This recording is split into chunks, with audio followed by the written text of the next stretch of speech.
Omega.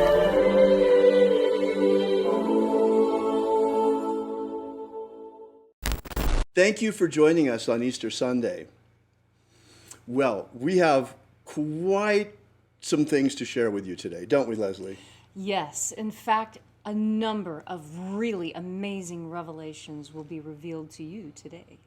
A lot of things coming up here. I am Bishop David Griffin, and I'm here together with Reverend and High Priestess Leslie McQuade. Now, Leslie is both a Reverend and a High Priestess, as she is both an ordained minister, and at the same time, she is also a Wiccan High Priestess. And how that came to be is going to be an interesting story that Leslie will tell you today. As for me, I've been involved in esoteric studies for a very, very long time.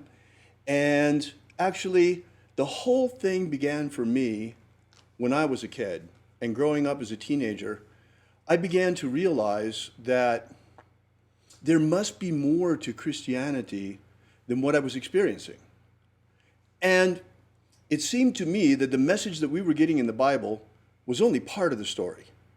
Because we were hearing the message that Jesus was giving to the masses, but very little about what Jesus was teaching his disciples.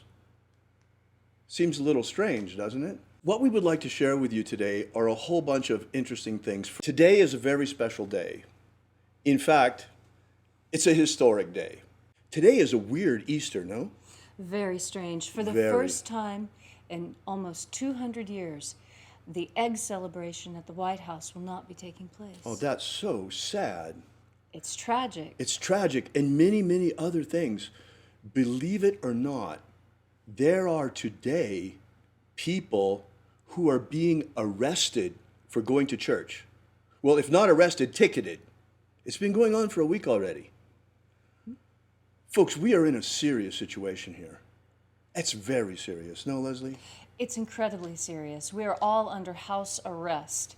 We are involuntary prisoners in our own homes. Exactly. And there is absolutely no reason for it. This should show us just how quickly freedom can disappear. In fact, freedom can disappear very quickly. Look what happened to us. So fast, just because of a virus. Might not have even been a virus. Had they said it anyway, we would have all reacted the same. What we have shown here is just how quickly humanity will acquiesce and put up with totalitarianism. I mean, we are, for all purposes and effects, under martial law already, at least for now. Our ancestors would be absolutely horrified to see us in these conditions. Absolutely. It's really, really horrific what is happening to us. Now, you may ask, so what does all of this have to do with what we're doing here today? Well, we're here gathering today in a religious, spiritual service and webinar where we're going to be transmitting important information on Easter Sunday in the last remaining refuge where we can actually gather together today. I mean, that is not cool. Not at all. Here we are in cyberspace, which we all know is heavily censored already, and now it's taken away from us our ability to physically assemble, to gather together as a group, even to go to church on Easter Sunday. That is astonishing, the lack of freedom that we are now experiencing. About what a travesty it is that we can't gather physically today. That's right. And people are actually getting ticketed for going to church today. And we're talking about just how horrible it is that our freedoms are being trampled on the way they are. They've even announced that in certain areas of the United States, big box stores such as Walmart and Home Depot are going to have police checking people's carts as they exit to make sure they have not purchased any unnecessary items, or perhaps that they have purchased more items than they were allowed under rationing. This is in the UK that we saw that happening, but it could happen here, folks. Look how fast it happened with this virus situation that we find ourselves right now under house arrest, imprisoned in our own homes. That's basically what's going on. Can you believe that? On Easter Sunday, they're giving out tickets. There are towns giving out tickets for people going to church. People who have never even gotten a speeding ticket, 80-year-old little ladies who just go back and forth to the market and to church are getting these massive tickets and being threatened with jail time simply because they choose to go to a parking lot and sit in the isolated environment of their car to listen to the broadcast of their favorite preacher on their own radio. Exactly, because they're sitting in the parking lot of the church. They're not allowed to do that. I mean, they're following social distancing guidelines. Yes. Folks, what this shows more than anything is how precarious our freedoms are. They could be gone tomorrow like that. I think we're going to come out of this okay this time, relatively okay. But there are people, folks, that want to establish a totalitarian world government. Make no mistake. Make no mistake. And they would do anything to get to it. And our freedoms are in the way.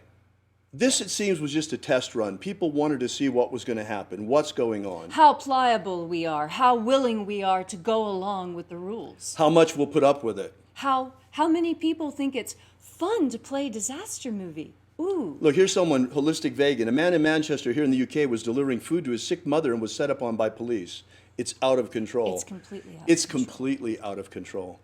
But folks, you know that this fits Christian prophecy perfectly.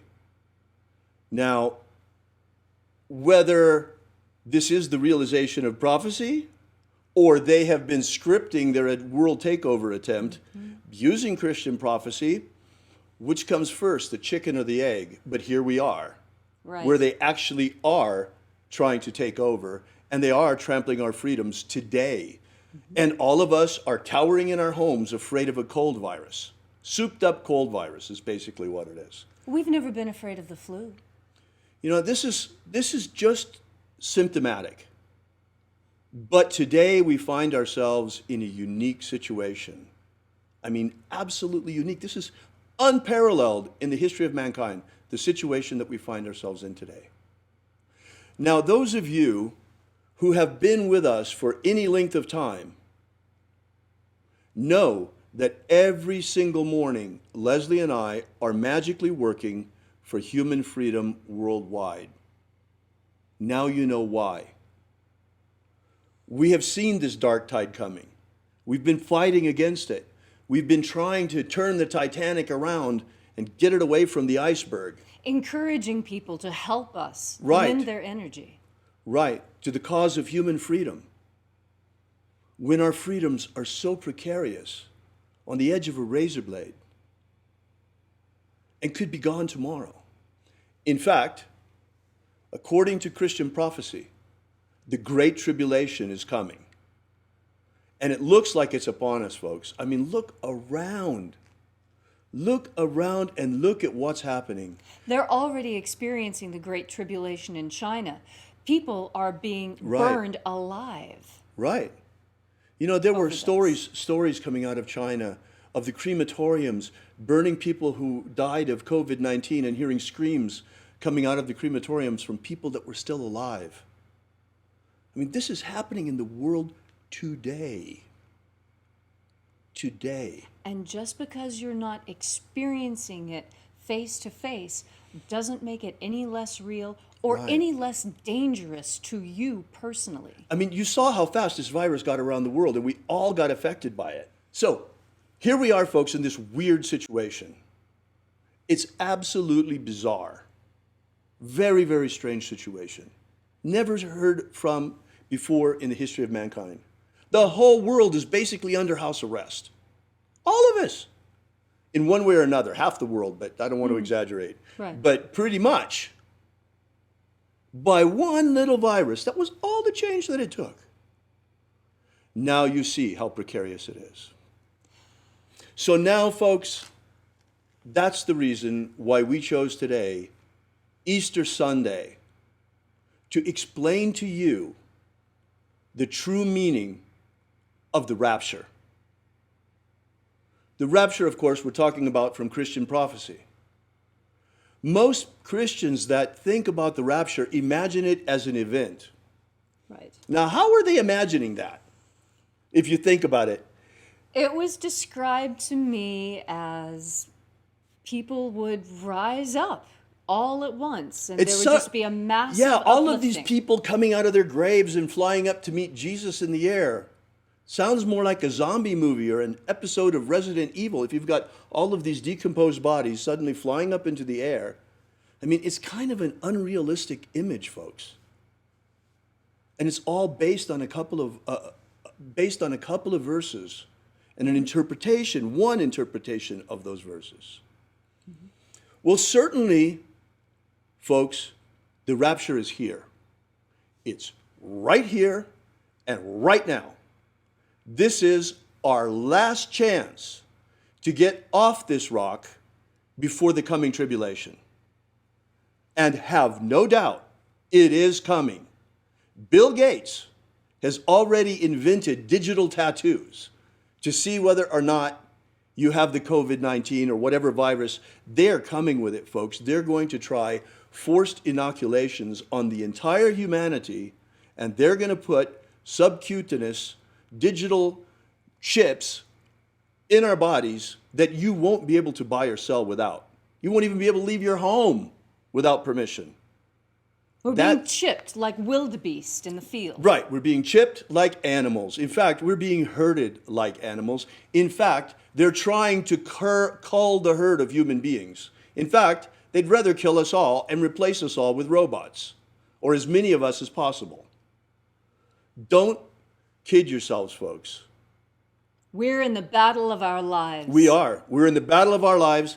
And don't think, just because you're Christian, you're going to get raptured out of here and you're not going to have to fight in this battle. That's not the way the rapture works. And don't think that just because you're pagan, that you're removed from all of this and you're in some other little bubble. You're under house arrest today, too. We're all in the same bubble. All of us are in the same boat. Everybody. That's why it's very important that you understand that this is a prison planet. One way or another, we are imprisoned on this planet. We're imprisoned in this physical body, if nothing else. And it has always been through the history of mankind that there has been an elite controlling everyone else. What kind of freedom is in that? The freedom to obey. I don't choose that freedom. America has been a marvelous experiment in freedom, but even this, folks, and in fact, you know, Leslie and I have been doing this human freedom worldwide rituals every single day, but it's looking more and more like all we've been succeeding in doing is rearranging the deck chairs on the Titanic. Yes. So, of course we have to fight. We have to fight for human freedom worldwide, and we fight for it with all our magic and all our hearts. Yes. But at the same time, it is important to understand what the rapture really means. The rapture, folks, is not an event. It is a practice, a spiritual discipline that was left to us by Jesus of Nazareth in order to escape this prison. In fact, Jesus Christ successfully escaped, and he left the escape plans to us. We can get out of Alcatraz. Yes, we can. Now, well, who are the guards then? What's going on here? Who are we imprisoned by? What's happening here? Folks, if you take a look around, you will understand that this planet is invaded by demons. Entities from another dimension, from a lower dimension, that hate us. Desperately loathe us. They want us to be gone. And unfortunately, there are human beings and black magicians that are in league with them. Who, for some reason, appear to hate their fellow humanity. Well, they would rather have personal power and lord it over us. That is not going to work the way they think it is. Right. Not at all. Not at all. Not at all. So therefore, it's very important. If I had told you this any other Easter Sunday, you would say, he's nuts. And there are people for sure that are watching this right now that are saying, he's nuts. But you will see. With time, you will see. Yes. What matters is that it was never intended that we human beings should come back incarnation after lifetime after lifetime back to this planet. That was never the idea. This is a garden of souls, folks. The earth is a garden of souls. This is our kindergarten. This is our childhood. This is the first stage of life for us. Every single human being, including you, has a divine spark inside. A spark of divinity that comes from the highest dimensions, inside light. There's a luminous spark inside each and every one of us that has the potential to blossom into a mature soul, a mature energetic body, into which we can project our consciousness at the moment of death, becoming consciously immortal and transcending to the higher planes. All of the great initiatic traditions of history have talked about this, folks. Yes. So what I want to talk about a little bit are a couple of books that many people are very, very familiar with, and most have read at least one of them. Right. The Tibetan Book of the Dead and the Egyptian Book of the Dead. Right. Now, what makes these two texts so interesting? Well, first, Jesus would have probably had access to the Egyptian Book of the Dead. Right. It was in existence at the time of his life. So too, the Tibetan Book of the Dead. And there are those who think that perhaps a journey was made at some point during the missing years of Jesus, and maybe he studied in India, maybe he studied in the East. There's no definitive proof of that we've found thus yet.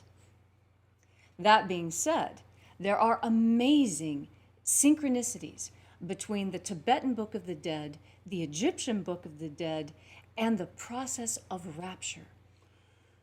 Folks, early Christianity did not look at all like it looks today. Things have changed over time. In fact, the biggest change was the coming of the Roman Church, especially the coming of the Roman priesthood and Roman Christianity becoming the official religion of the empire. When that happened, it was just a question of years. Magic was forbidden throughout the empire. Imagine that. And in fact, they began to eliminate all trace of Jesus' magic from canon. Completely scrubbed. And people until today have been told that magic is evil. You would not believe it, folks. It is absolutely unreal. One would think that things have changed after 2,000 years. You see, back in Jesus' day, they accused him, the religious leaders of the day, the scribes, they accused him of casting out demons by the power of the prince of demons. In other words, being in league with demons himself. Jesus' answer was, a house divided against itself cannot stand. As we see in the United States today. I know. So, but the point is that nothing has really changed. Religious leaders today still condemn magic. Even the magic of Jesus, some of them, believe it or not. And there is no evil in the magic of Jesus, folks. None whatsoever. It is the most sublime magical system of the magic of light that I have ever experienced in my life. Yes, I agree. You know, I've practiced a lot of different types of magics, and the magic of light is by far the gentlest, the most effervescent, the most uplifting and life-altering magic I have ever personally practiced. And by life-changing, I mean that when you undertake a magical practice, any magical practice, in fact, anytime you decide to do something new, it's going to change you. For example, If you decide to start playing a musical instrument, you will never listen to music the same way again. You have been changed by the process of learning how to play music. Right. So too with magic. Magic changes you in very predictable, very prescribed, very planned ways. Especially the magic of light, because you're changing yourself through the contact with the angels themselves. Yes. And this contagious contact with angelic forces naturally uplifts the human spirit that is contained within our bodies. Jesus taught this as well, folks. He taught it to his disciples. The Romans, I mentioned, tried to eliminate every trace of Jesus' magic, especially the Roman priesthood and the Catholic Church, in the early days of the Catholic Church. They were misguided following the councils of Nicaea, when they established prescribed canon and eliminated certain things. One of the things that got eliminated was Jesus' magic. In fact, they tried to wipe out all trace of it, but they weren't able to. The bishops of Egypt, some of them, were clever enough to bury some of the most sacred texts beneath the sand so the Romans couldn't get at them. And one of these was recovered in 1769 near Thebes in Egypt, near Karnak, in fact, in a document called the Bruce Codex, which contains, in my opinion, two of the most important documents of spiritual treasure of the Western world. The first and second books of Iao. The first book of Iao and the second book of Iao.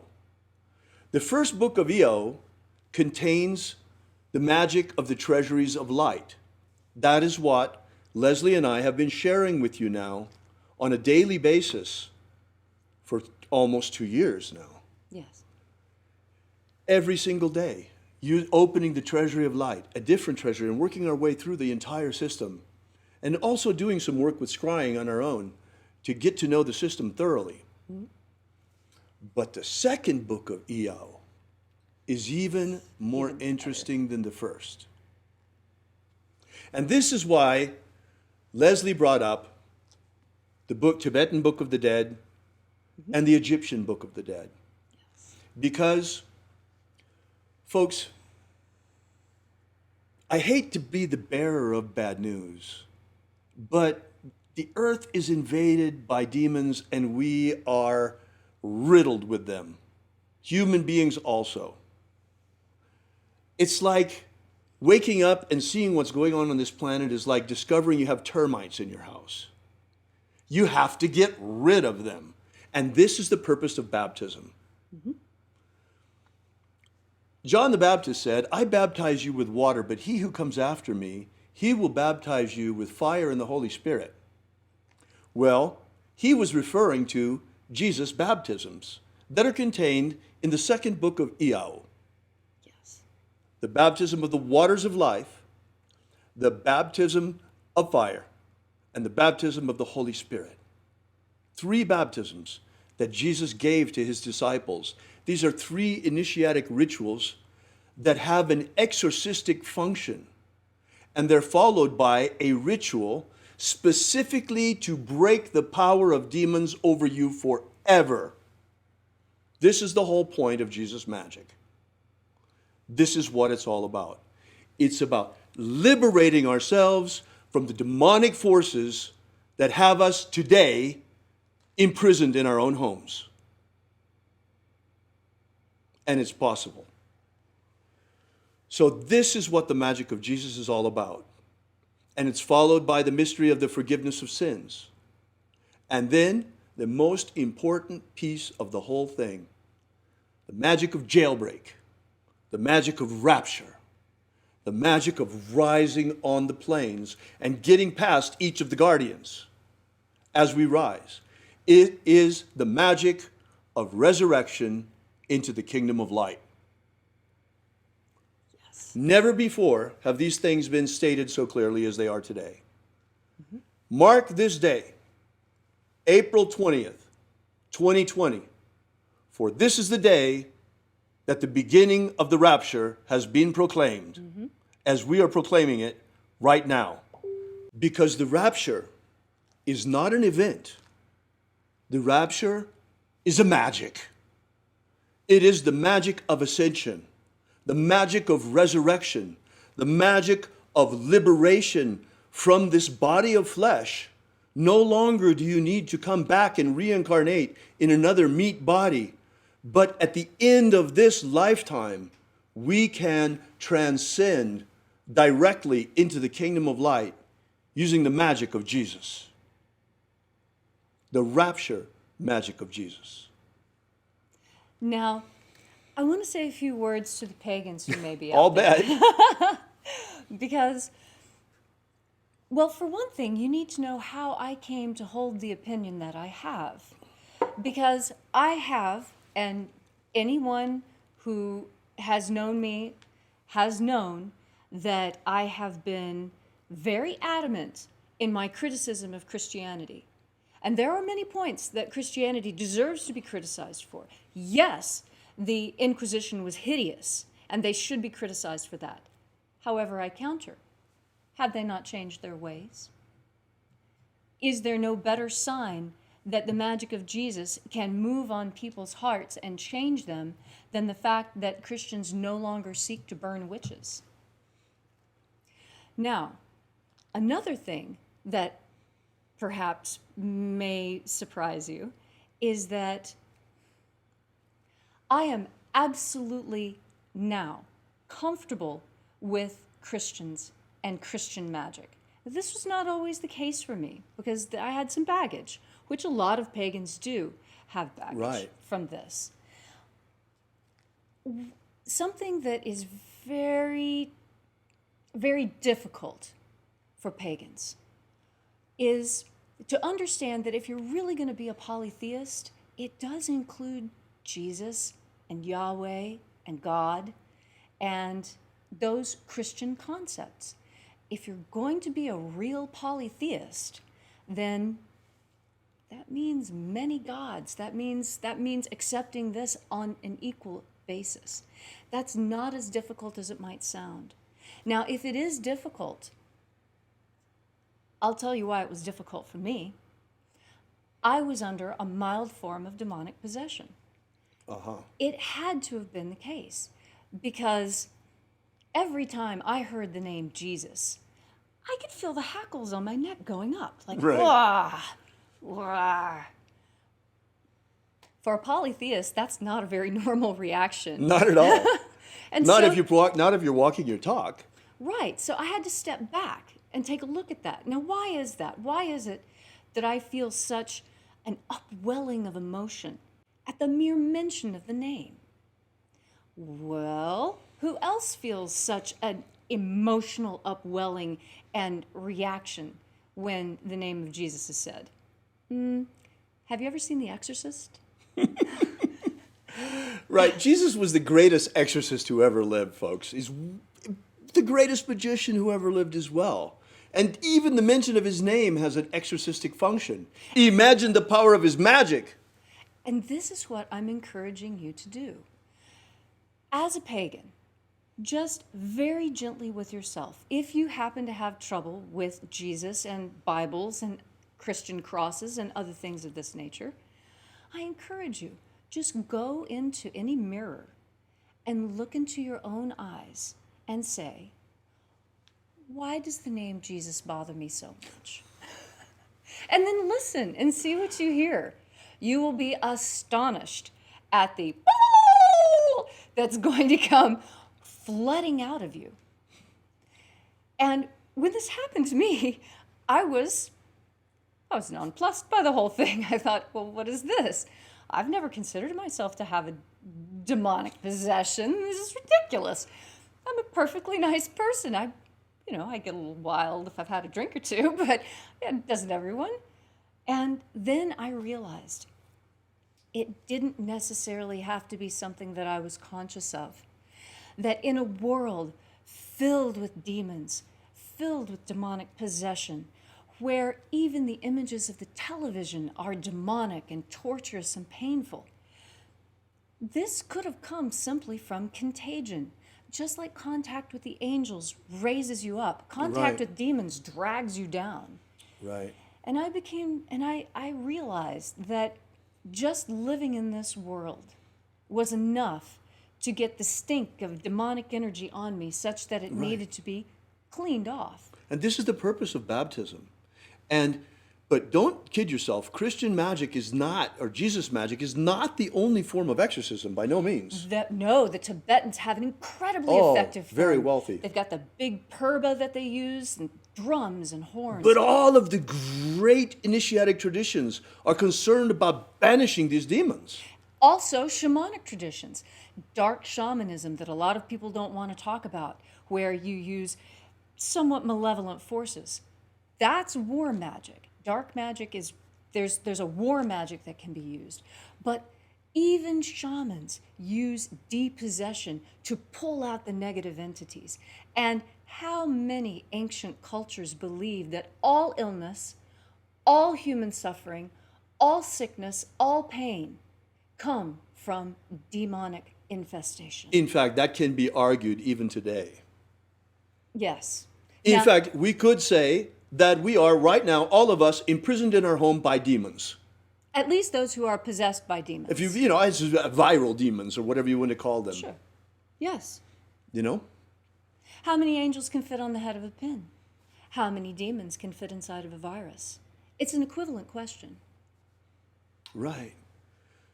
So the question is, how do we get rid of them? And let's get rid of them. And that's what we're doing. We've been saying, cast out the demons every single morning.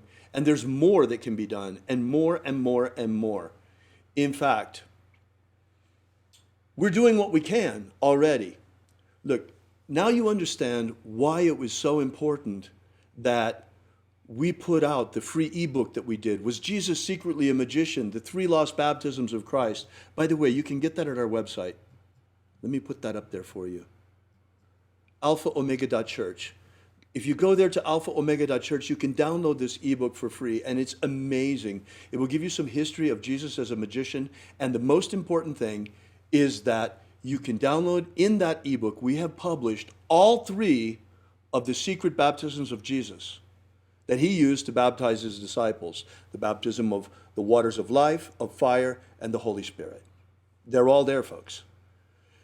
I suggest that you use them. You can self-baptize with them. All the instructions are there. They're all there. It's all there. You have to adapt things a little bit, but it doesn't matter. What matters is that you do it with the intention of purifying yourself, of cleansing yourself, of eliminating these entities from you. It will work. Remember, symbols are what they represent. Right. So as you are doing these baptisms on yourself, remember the symbols. That is what's going to help the most as you cleanse yourself of these negative entities. Right. It's important that you know to do this yourself and you practice it and you see for yourself so that to empower you as you. But still, it is important that the baptisms actually be conferred, and all will come in its due time. We had planned to begin the baptisms this year on the 24th of June. On St. John's Day. But as you can see, the demons had other ideas. Now, instead, we're all imprisoned in our homes. But I promise you this, the day will come when we are free to communicate baptism on the 24th of June, on St. John's Day. And we will begin to communicate the baptisms to those who would like to have them. As John baptized in the desert, so do we.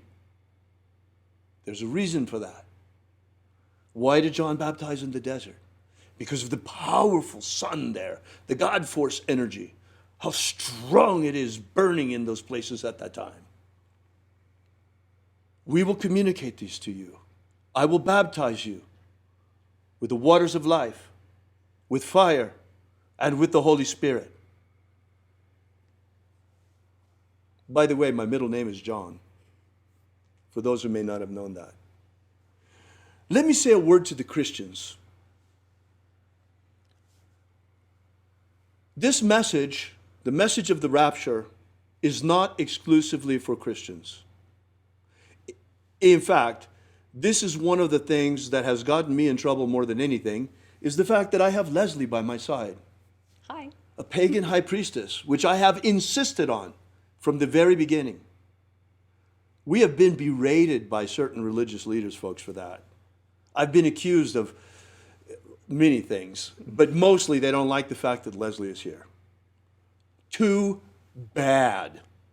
The message of the rapture, the magic of Jesus, is for all who want to practice it, not just one sect or another. This is a magic of liberation, folks. It is the patronage of all humanity, of all human beings. The magic of freedom, the magic of ascent, the magic of resurrection unto eternal life in the kingdom of light. The kingdom of light is a very real place, folks. It is a dimension at the speed of light. And that's where we're going using this magic. But the bad news is, this is our last chance, folks. Like I said, we've been trying to turn the ship around, avoid the iceberg, turn the Titanic around. So far, we've only been able to rearrange the deck chairs. That's why today that we're all imprisoned in our homes, we are bringing out the magic of rapture and the message of the liberation that comes with the magic of Jesus. Now, it's very true that this message is not just for Christians, because, in fact, in Jesus' day, there weren't any Christians yet. There were only those who followed him. And those who followed him came from every stripe and description. Right. Mary Magdalene came from the city of Magdalene, which was a port city, very much like Alexandria, and had every religious and magical stripe that you could think of there. And yet, with all those different choices in front of her, she chose the magic of light. And I believe I know why. You see, when we're talking about the rapture, that's a thing that we get to experience. Easter talks a lot also about the resurrection. And this, I think, is very important because I want you to understand my understanding of what the resurrection is through my particular lens. I've studied a lot of different cultures and a lot of different magical systems in my past. And the resurrection fascinates me.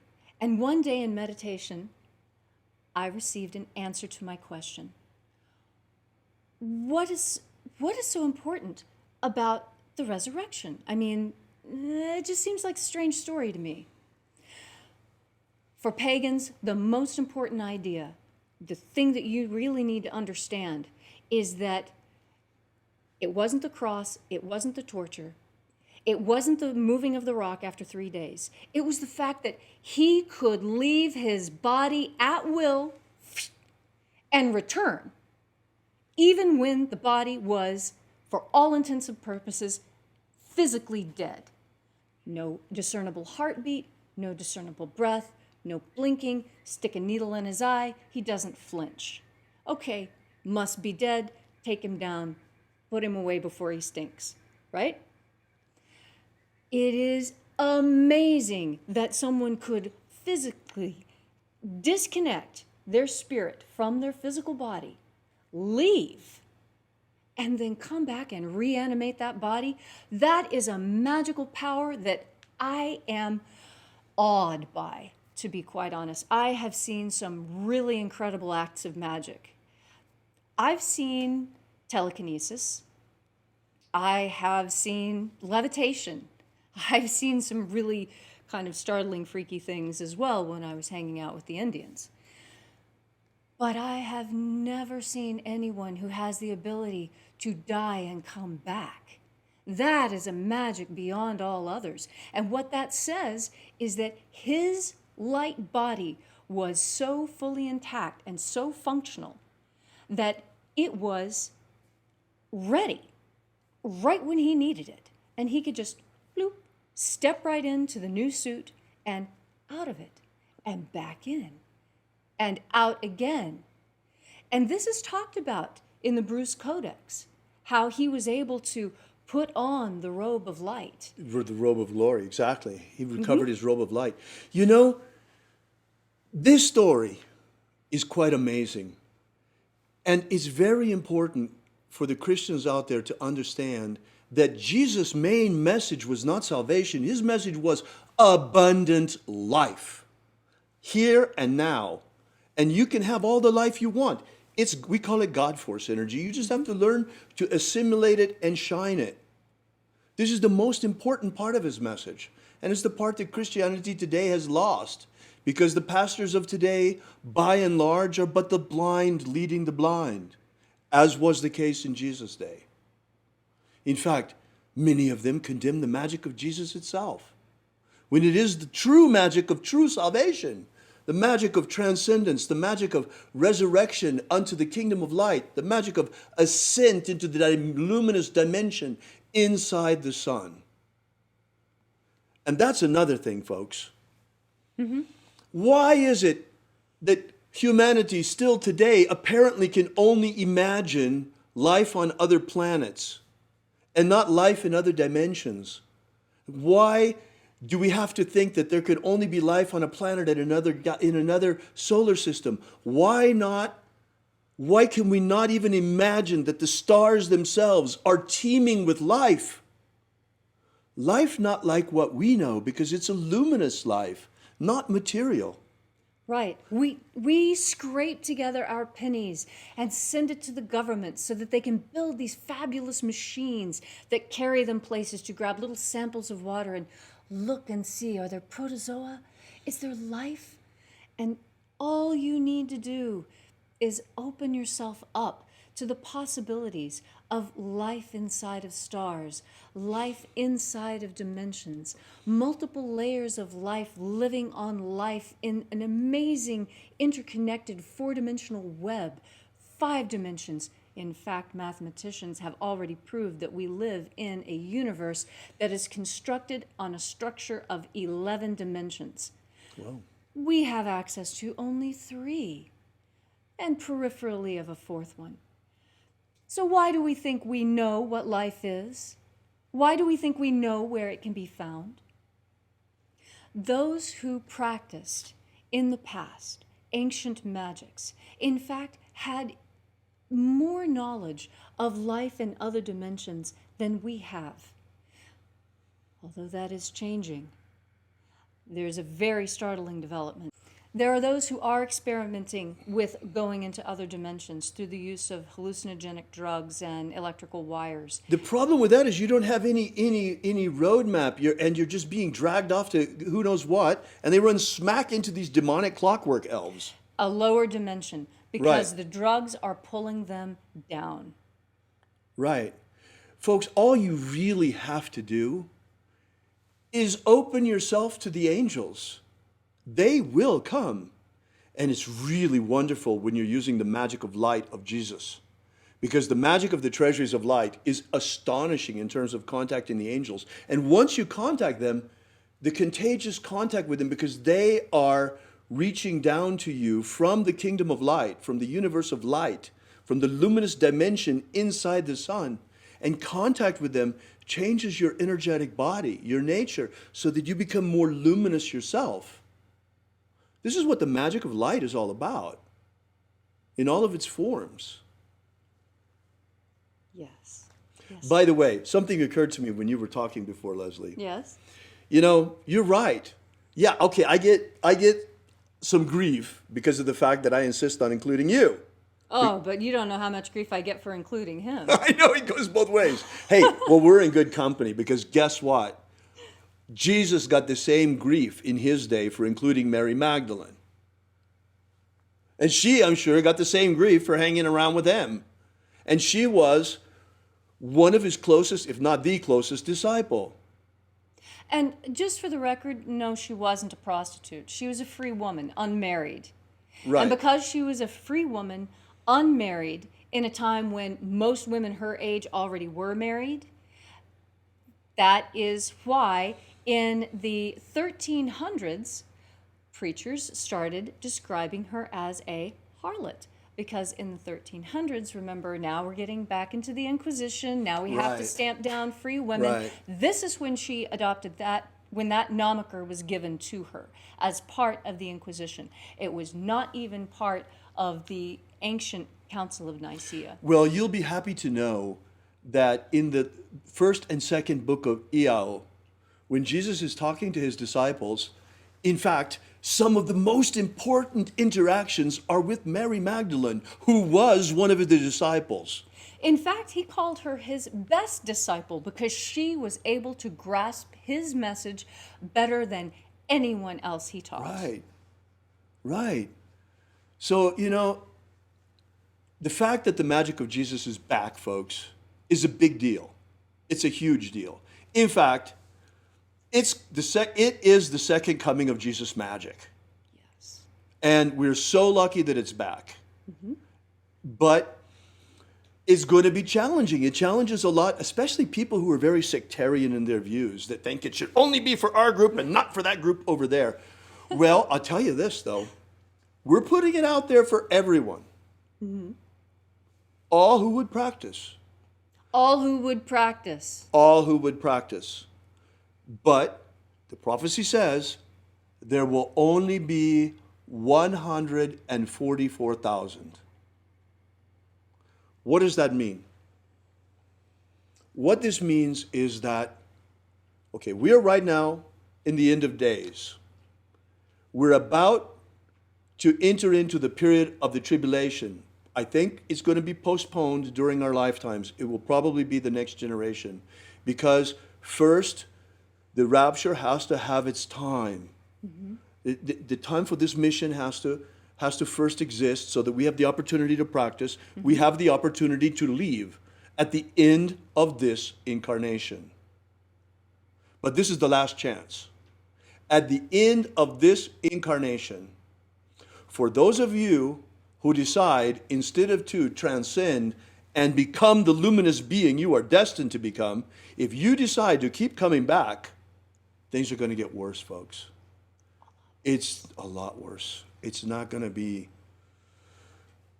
It's going to make the lifestyle of Upper Paleolithic mammoth hunters look like a picnic, okay?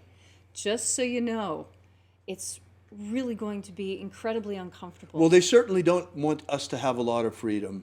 And maybe we can push this off for a while so that we have enough freedom in order to practice and to spread this message, and that you have the opportunity to practice, and that you also have the opportunity at the end of this lifetime. And that's very important. We are not advocates of suicide. No. We are advocates of proper preparation for death. And that's what is important.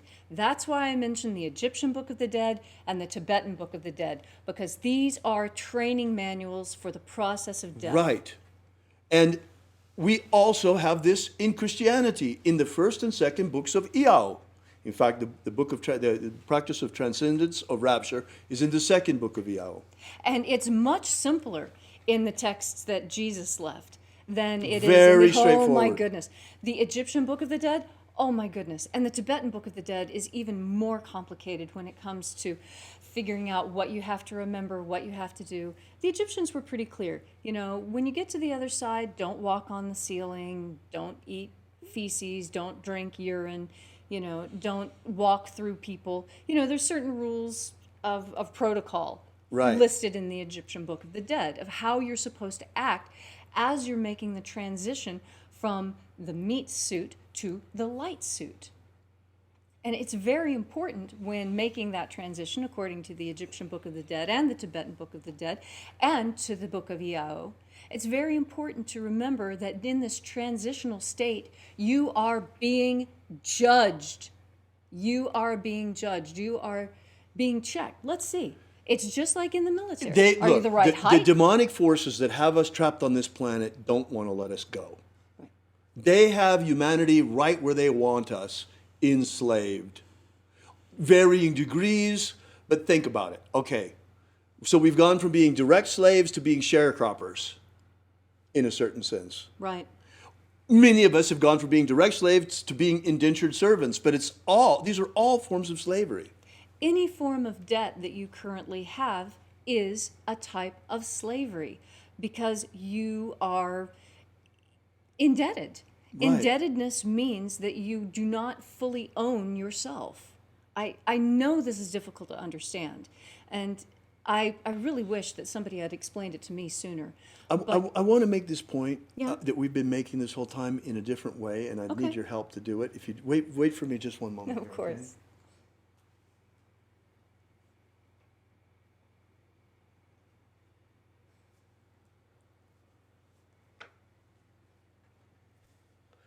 I think you've seen this before. Join me up here where they can see it too. Okay. There we go. I think you've seen this before. Every morning for the last more than 2 years, we've been out there with a staff like this one, if not this staff, saying, set my people free. Yes. Set our people free. Set our people free. Well, today, for the first time, the meaning of this becomes clear. This is very much like the staff of Moses. And in fact, this period of the rapture is very much like the Exodus. It is time, folks. At the end of this lifetime, it is time for us to leave this planet forever. The time has come for us to leave the land of Egypt and to enter into the promised land. This is a symbol, folks. The land of Egypt is this planet Earth, and the promised land we speak of is the luminous dimension inside the sun. We are luminous creatures, and the time has come for us to go home.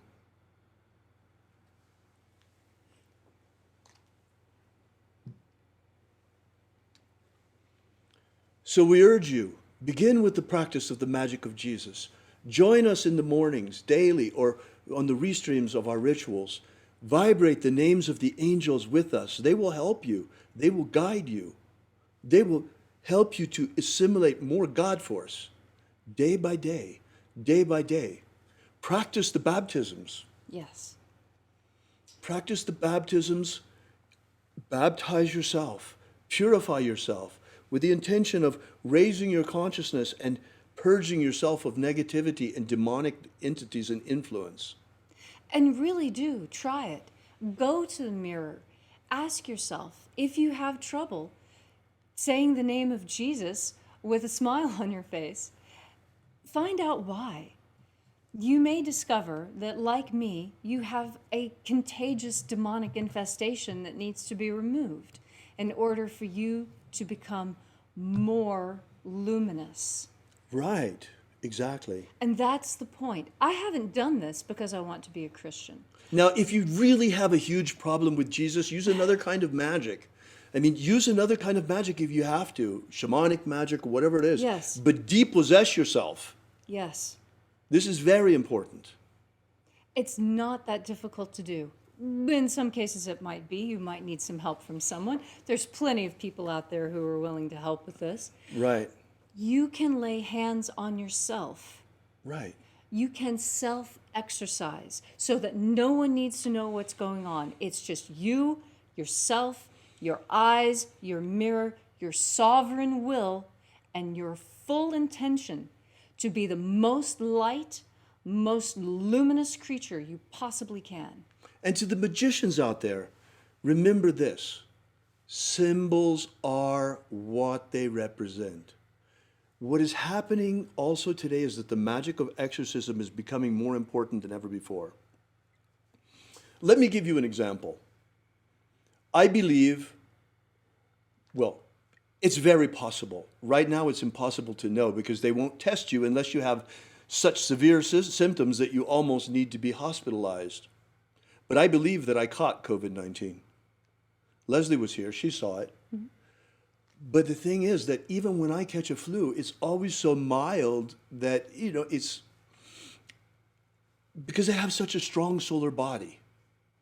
And when I caught this, immediately, I took it much more seriously than anything else. Mm-hmm. Leslie remembers, I stopped everything else I was doing for 2 days. Increased my supplements up to 100 milligrams of zinc every day, 4 times a day, 1,500 milligrams of time-released vitamin C, increased my dosage of vitamin D3, vitamin A, all of the things that I could think of to strengthen my immune system that I had here on hand. And at the same time, I used magic of my own concoction, combined with a very ancient magical tradition, and simple scientific fact, that the Indians used, the Native Americans, with their sweat lodge. So what I did is, from the very moment that I could feel something coming, you can tell, a little bit feverish, a little bit extra mucus, little tingle in the nose, I upped the supplements, and I began to dedicate my time to taking one sweat bath after another, to sweat out as much as the virus as I possibly could, and ritualizing that bath, sweating out demons, banishing all demonic influences from me through my sweat as I was sweating out virus. And guess what? Within 24 hours, I was healed. And within 48 hours, there was no trace of it left. I continued the baths for an extra day. I believe that I have vanquished the demons of this virus from myself with only 2 days' effort. This I explained to you as a way of showing you how you can use spell work also to achieve the same exorcistic function, because I know, since there are a lot of pagans joining us, there are some certainly out there who have a problem with Jesus still.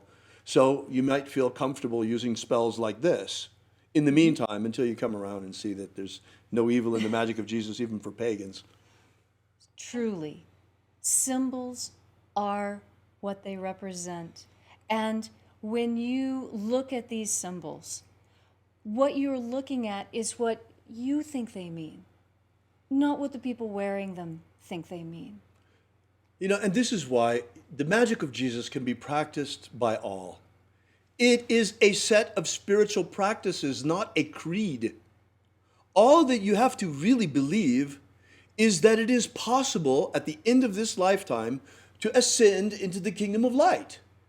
And that you have to aspire to fulfill your destiny as a human being, to become one of these luminous creatures that we are destined to become. Yoga is a practice and can be separated from the Hindu milieu in which it occurred, so that you just get the physical benefits. But most people don't realize that the yoga process itself pumps God force into you by the combination of breath and movement.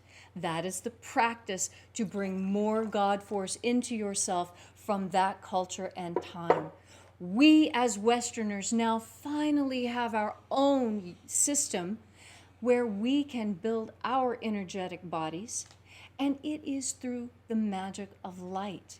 We don't need to twist ourselves into pretzels or recite 1,000 mantras or pierce our tongues in order to receive this energy, this insight, this knowledge. The magic of Jesus is the most powerful magic system that I have ever experienced, bar none. And I have experienced a lot. Yeah. And so have you, Leslie. Yes. So, well, folks, that's really what we wanted to tell you today. This has really been a pleasure to be with you here on Easter Sunday. And the magic of light is the magic of life itself. And that's why pagans should be on board 110%. The pagans that I know are tree-hugging dirt worshippers. We love the earth so much. Look, and the Christians that I know are great people too. Look, folks, don't let your pastor tell you that magic is evil, especially the magic of Jesus, because you will simply be rejecting your spiritual inheritance. And pagans, oh my goodness! Do you know how thrilled I was when I found out that there was a Christian tradition that came down to me from my ancestors that contained magic? I was, upon the departure of my grandmother, I received 2 very important books, 2 books that have absolutely changed my life. One was Bernard McQuade's Preacher's Handbook. Oh, wow. My great-grandfather on my father's side was an Episcopalian minister. He lived in Monroe County, right near the border of Monroe County and Greenbrier County, on a creek, in a white 2-story house with 6 bedrooms, all of them full of kids and hound dogs. And the other book that was left was the one from my grandmother. She had converted to Catholicism, and I had what had been given to her by her priest, a very old copy of the Order of the Mass. Wow. I have the consecration of bishops, how to perform a Catholic exorcism, the way the Catholic Mass is structured. It's in Latin, it's in English, side by side. And as I started going through it, and going through the other one, I realized, oh my goodness, these are books of shadows. These are spell books. And I went through and I started working some of the spells. And the magic that is contained there is every bit as powerful as anything I learned from Manny Two Feathers. It is strong magic, and it's our birthright. Most pagans that I know are converts. They were raised in a Christian house and they decided that Christianity wasn't for them, so they adopted a new faith. Well, I am here to tell you that it is time for you to take a look at that which you left behind, because Don't throw the baby out with the bathwater, folks. I think you missed some really good stuff. Now, do not listen to the preachers of the past. You know, religious zealotry is really a problem. Yes, I mean, it is. whether it's Islamic religious zealots or Christian religious zealots or pagan religious zealots. Or atheist all of zealots. these people that want to create these little boxes and exclude Right. everybody else. Well, look, folks, here we have got a magic of transcendence. We've got something of great value, of huge value, that is the patrimony of all mankind, and we can all use it to not have to come back to this dirt ball after we die. But this time, we go to the kingdom of light. We transcend. We're ready. We know how to escape. We know how to get past the barriers. Yes. That's the magic of rapture. That's what it's all about. And this transcends creed. Yes. That's the message. This is why you have a Christian bishop here standing next to a pagan high priestess, well, who is also a neo-Christian reverend. By the way, this is very important because, you know, Christianity has come to understand itself in a very particular way that is not completely harmonious with the magic of Jesus. And in fact, there are whole schools or aspects of Christianity that will certainly reject the magic of Jesus. But I've been a practicing neo-pagan for 30 years. I've practiced neo-shamanism. And when I looked at this system, Right, I couldn't see it as the Christianity that I remembered from my childhood. right. I could see vestiges of it. This is why we call it neo-Christianity. This is neo-Christian magic, folks. The magic of Jesus is neo-Christian. It's available to all. And I am perfectly comfortable with calling myself a neo-Christian, because what it means is that I have found the message of Jesus, the master magician, in a new way. Indeed. Indeed you have, Leslie. And both of us are really astonished by its power and its beauty and its glory. And we're so honored to be able to share these things with you and to play a role for humanity in bringing these things out. You know, neither one of us have any children left. Leslie chose not to have children. And then I lost my only son. Well, he was our son by that point. And after that, both of us, we don't really have any skin in the game here, folks. But still, nonetheless, we're out there every morning. Human freedom worldwide. Human freedom is trying to stop the Titanic from hitting that iceberg. Well, now we see that it's time not just to keep trying that, which we will every day. We're not changing that. Oh, yes, we're going to keep But at it's it. also time to man the lifeboats. Yes. And here they are, folks. Here's the magic of Jesus. Here are the lifeboats. We got to get out of here. At the end of this incarnation, this is the last chance. This is it. Prophecy says there will be 144,000 ripe souls ready to ascend, ready to resurrect. The 144,000 elect. Folks, are you one of them? That's your choice. Yes. If you want to be one of them, then practice the magic of Jesus, and we will leave together. Remember? We will make this journey together. This journey to the promised land, to the kingdom of light. We will ascend and we shall be victorious. But we choose in Neo-Christianity for our organization, we choose not the symbol of the cross to represent us, because the symbol of the cross is a symbol of death. And we don't worship a dying Savior. Rather, we practice his living magic. And therefore, we choose the symbol that Jesus chose himself. For he said, I am the Alpha and the Omega. Yes.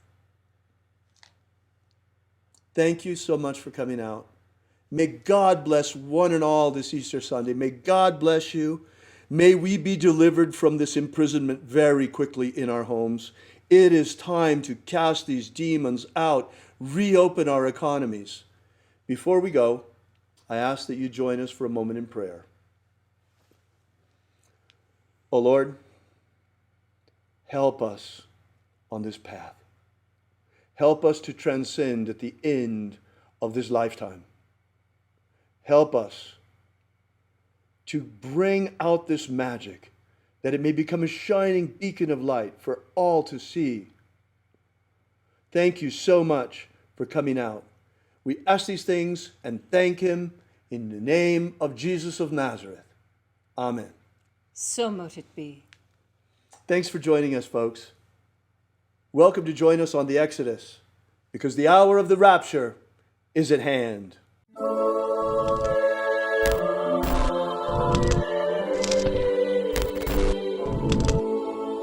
Alpha Omega. Yesterday we released this brand new ebook, Was Jesus a Magician? Give you the basic background of the rediscovery of the lost books of Yahweh, how it happened, why they were repressed, why it is that the magic of Jesus was nearly destroyed and wiped from the face of the earth, and the miracle by which it survived. How we only have one precious manuscript of this ancient knowledge, and that's truly all there is left. Well, maybe in the Vatican they have it, but they're not about to give us that to fill in the little gaps that we found. So be sure to make sure you download this. You don't want to miss this. You can get it for free for now at thesecretsofjesus.com. Thesecretsofjesus.com. Are you familiar with the Rosicrucian with what's his name? He's popular in the States. He's the president or the Emperor. Imperator. the president. Emperor. Imperator. From the Golden Dawn. What's his name? Oh. David Griffin holds this position as Emperor. Imperator. David Griffin. David Griffin. David Griffin. David Griffin. David Griffin. Have David Griffin. I saw an email yesterday that he sent out about, there's a magical war going on. The Mage War. Demons of the infernal realm. All of them. There is really a magical war going on. The Mage War. There is a guy called David Griffin who is heading all these magicians. David Griffin is S.L. McGregor Mather's present successor. David Griffin. David Griffin. David Griffin. David Griffin. I'm Golden Dawn Imperator David Griffin. David Griffin. David Griffin. David Griffin. David Griffin. Now David Griffin. There's a magical war going on. So there is really a magical war going on. Alpha Omega.